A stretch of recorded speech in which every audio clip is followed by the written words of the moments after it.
Back to my channel concept clarity with Monica. तो आज का हमारा टॉपिक क्या है? Chemical reaction. इसके टाइप पढ़ेंगे हम। तो यहाँ पे लिख देती हूँ मैं टाइप।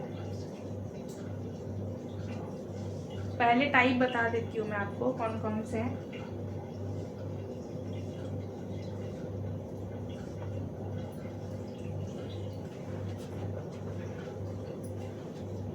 पहला है कॉम्बिनेशन, दूसरा क्या है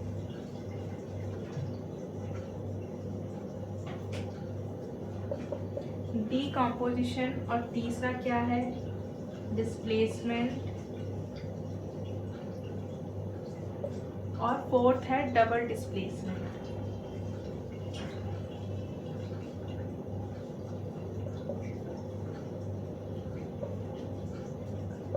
तो ये चार टाइप की इक्वेशंस को, केमिकल रिएक्शंस को हम पढ़ेंगे आज। कॉम्बिनेशन, डीकम्पोजिशन, डिस्प्लेसमेंट और डबल डिस्प्लेसमेंट।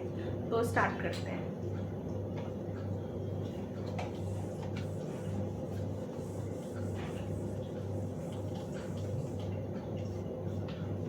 इसको मैं कंपैरिजन करके समझा रही हूँ। तो हम दो दो का सेट लेंगे, जैसे कॉम्बिनेशन और डीकम्पोजिशन को साथ में लेंगे। तो कॉम्बिनेशन में क्या होता है? रिएक्शन में A प्लस B, एक या दो से ज़्यादा यहाँ पे क्या होंगे, रिएक्टेंट होंगे और ये सिंगल प्रोडक्ट बनाएंगे। A plus B gives D, A और B ने मिलकर D बनाया। तो ये क्या है? सिंगल प्रोडक्ट है। तो जो सिंगल प्रोडक्ट जिसमें भी बनेगा वो कॉम्बिनेशन रिएक्शन होगी। इसका example H2 plus O2 gives H2O। Balance कर देते हैं इसको, ये 2 और ये भी 2। तो दो रिएक्टेंट मिलके एक प्रोडक्ट बना रहे हैं, तो ये कॉम्बिनेशन रिएक्शन है। अब है डीकम्पोजिशन रिएक्शन, इसका ठीक उल्टा। इसमें क्या होगा, सी हमारे पास एक कंपाउंड है जो कि ब्रेक डाउन होके A B इसमें कन्वर्ट हो गया, यानी सिंगल रिएक्टेंट और प्रोडक्ट दो या दो से ज़्यादा हो सकते हैं। अभी टूटेगा कैसे? किसी भी चीज़ को टूटने के लिए कोई फोर्स चाहिए होगा, कुछ ना कुछ तो चाहिए ही होगा। तो इसमें तीन चीज़ चाहिए होती हैं, तीन एक साथ नहीं, एक एक करके तीन, मतलब अलग अलग रिएक्शन में अलग अलग कंपोनेंट। जैसे कि लाइट, दूसरा क्या है हमारे पास हीट, और तीसरा क्या है इलेक्ट्रिसिटी।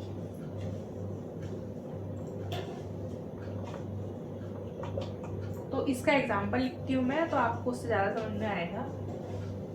एग्जांपल में क्या है, कैल्शियम कार्बोनेट, जो कि मार्बल का भी फॉर्मूला होता है। तो ये हो गया CaCO3 गिव्स, इसको, ये है हीट का साइन, इसको हमने गर्म किया तो ये कैल्शियम ऑक्साइड में कन्वर्ट हो गया और CO2 गैस इवॉल्व हो गई। तो कैल्शियम कार्बोनेट से CaO मिल गया और CO2 मिल गया। तो फिर से क्विक बता देती हूँ, इसमें क्या है, सिंगल प्रोडक्ट, इसमें है सिंगल रिएक्टेंट, बस इतना सा डिफरेंस है इसमें। अब बाकी की जो दो रिएक्शन है उसको देखते हैं।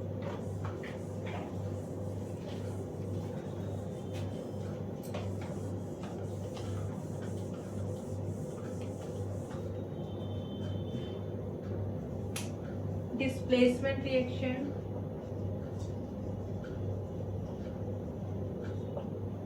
और है डबल डिस्प्लेसमेंट।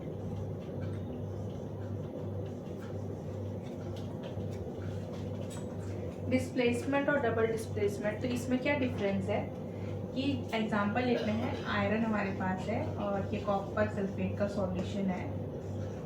तो इसने FeSO4 बना लिया और कॉपर अलग। कोई हाई रिएक्टिव एलिमेंट किसी दूसरे उससे कम रिएक्टिव एलिमेंट के सॉल्यूशन में से उसको डिस्प्लेस करके खुद आ जाता है, और दूसरा जो लेस रिएक्टिव है वो अलग हो जाता है। जैसे आयरन है, इसने कॉपर सल्फेट के साथ रिएक्शन करी तो कॉपर को हटा दिया और खुद आ गया, FeSO4 बन गया और कॉपर अलग हो गया। तो ये डिस्प्लेसमेंट रिएक्शन होती है। डबल डिस्प्लेसमेंट में क्या है फिर, इसका एग्जांपल बताती हूँ मैं आपको।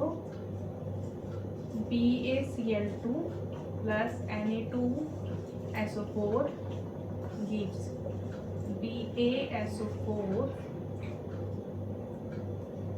प्लस 2Na पे क्या होता है कि आयन का इंटरचेंज होता है। जैसे Ba के साथ यहाँ पे Cl आ गई, तो Ba के साथ Cl हट के SO4 आ गया, और Na के साथ क्या था, SO4 था, तो वो SO4 हट के यहाँ से Cl आ गया, यानी कि आयन का इंटरचेंज हुआ। इसमें अलग है, इसमें अलग है। इसमें क्या हो रहा है, आप अगर कभी आपको एकदम आए क्वेश्चन की बताओ किस टाइप की रिएक्शन है, तो जिसमें सिंगल एलिमेंट अलग हो रहा है वो हमेशा डिस्प्लेसमेंट होगी, और जिसमें इस तरीके के प्रोडक्ट है कि इधर भी दो हैं और इधर भी दो कंपाउंड बन रहे हैं, तो वो हमेशा हमारा डबल डिस्प्लेसमेंट रिएक्शन होगी। तो एग्जाम में ऐसा आ सकता है कि कोई रिएक्शन दे दिया आपको और आपको बताना है कि ये कौन से टाइप की रिएक्शन है, तो इन चारों में से ही कोई ना कोई एक रिएक्शन वो होगी। तो ये बेसिक सा आज का टॉपिक था। आई होप आपको समझ में आया होगा, और अगर समझ में नहीं आया तो आप कमेंट कर सकते हैं। Thank you so much for watching, bye.